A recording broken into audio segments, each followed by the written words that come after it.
You're welcome back to the pulse here on Joy News. Now let's talk about housing. Works and Housing Minister Oppong Nkrumah says all the affordable housing projects begun under the late former President John Mahama will soon be completed to help address the country's housing deficit. He's been touring some of the sites at Amahia and Adenta here in Accra and says his ministry is engaging private developers to provide capital for completing and operationalizing the units. The construction has stalled for over 10 years due to litigation. However, work resumed on these projects 6 weeks ago. Semefa Kwesu has more. For over 10 years, these housing projects were abandoned due to litigation between contractors, state housing and the government. The Adenta project, initiated in 2011 by the late President John Evans Atta Mills, was abandoned in 2012. The government has now reached an agreement with contractors and work has resumed on many of these projects nationwide. During a tour of the site with ministry officials, Works and Housing Minister Oppong Nkrumah refuted claims that the affordable housing units were being sold to private developers. Colleagues, I'm sure you followed a number of times the point we have made that we don't have to leave projects abandoned. And so we are going through an exercise that seeks to ensure that many of these projects that are described as abandoned projects, we can resume work on them and finish them. Earlier this week, you were with us at the ministry as we made progress on Saglemi. I think I also mentioned there that we'll be going to Koforidua, where the State Housing Company, once again, is picking off on one of those projects, President Kufuor's affordable housing project around Akwedum. They've made a lot of progress on that one, and they will be resuming work on that shortly.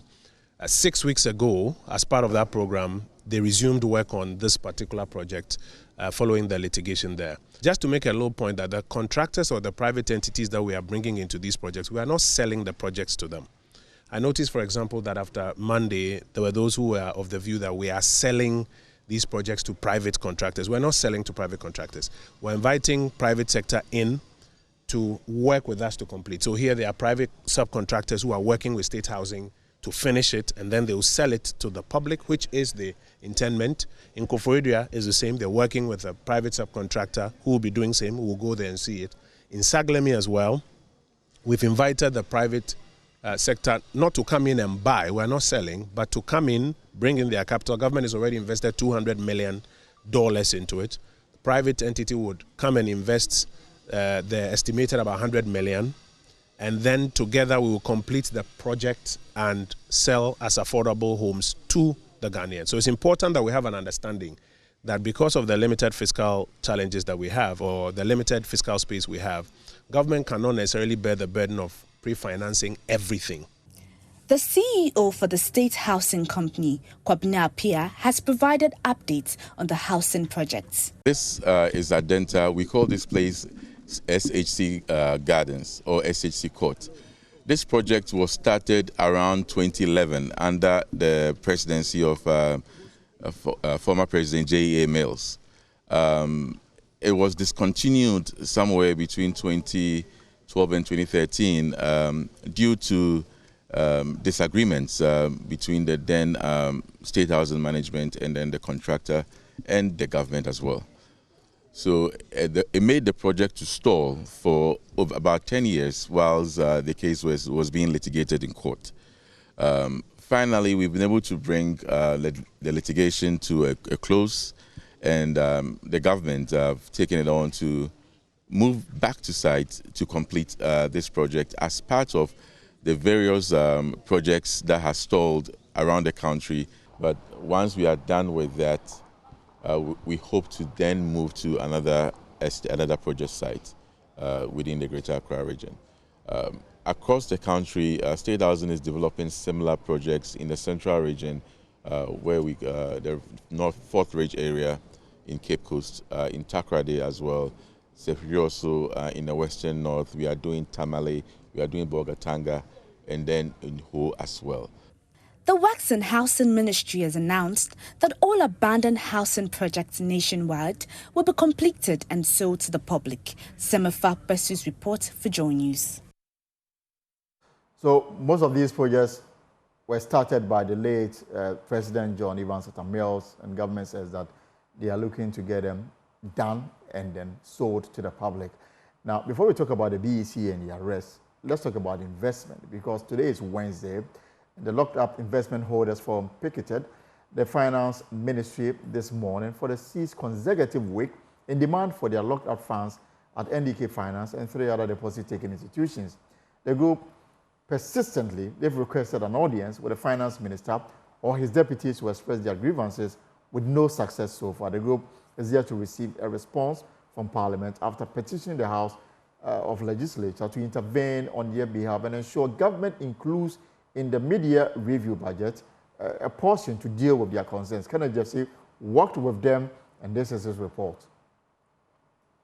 In here and see in the background, the Bondholders Forum is once again picketing the Finance Ministry in demand for their locked-up funds at 4 deposit-taking institutions.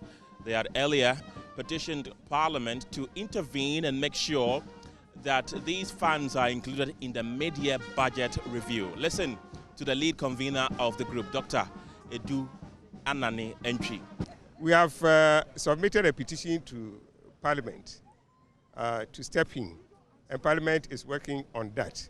We are working with 4 institutions that we can't get our monies from, but 2 institutions, namely SIC Life Savings and Loans, has informed us that for them, the government is the ultimate shareholder. You know, SIC Life Savings and Loan is a subsidiary of SIC Life Insurance, which is owned by the government.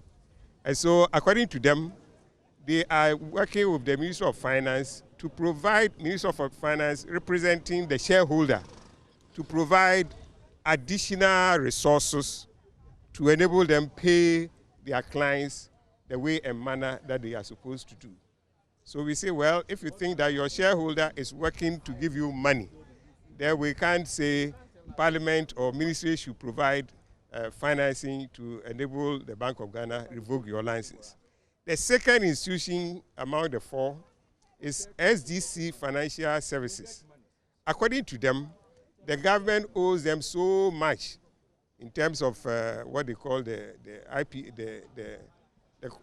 certificate of purchase, contractors who have worked for them, and they have issued certificates that they need government to pay. So according to them, if government pays them all that is due SDC through their clients, they will be able to pay every depositor. Some of the people who have their funds locked up at these deposit-taking institutions include lactating mothers, old men and women, pensioners, some of whom cannot even walk. They simply want their monies refunded to them. Yeah, I decided to come here because we have not been getting our interest. Anytime we get there, they say there's no money. So today I came to NDK to find out my maturity date will be tomorrow, whether I can get something or not. But they told me there's nothing. And I heard my people are coming to Minister of Finance to see the Minister off on our money. So I decided to join them because as you see me, I was hospitalized as 37 from 2022 November. I was discharged in January 2023. Up till now, I've not had any payment from NDK. And my bills are still outstanding. I borrowed money to pay for my medical bills. And as of now, hoping that I can get money from NDK to settle my debts. I've not gotten anything yet. As a lactating mother, what are you doing here this morning? I'm here because of my investments. I invested at NDK for some about 10 years now. Now I'm in need for the money. For some time now, anytime you get there, they will tell you there's no money. There's no money, there's no money. So, once my people are at demonstration, I have to follow them and come because I may not know if I didn't come and then maybe something appear. If my name is not in the list, maybe I will not be able to get my money or my funds. We'll even continue into next year. November we'll give a break, but next year we'll continue. We'll need to get our money. I have all my savings locked up, and now I depend only on the meager pension that I get. Nothing, all savings exhausted. I came home exactly 9 years ago. Next Monday will be 9 years, 69. 9 years, all my savings depleted because nothing is coming in. And the one that I have all hopes on is what is long, the chunk, what I plan to live on. This is the time for me to enjoy. Yes, this is the time for me, and it has rather turned the opposite. I'm rather suffering for helping or working for Ghana. And as they continue to say, they will picket the finance ministry until their funds are released to them. From the finance ministry, Kenneth Jesse for Joy News.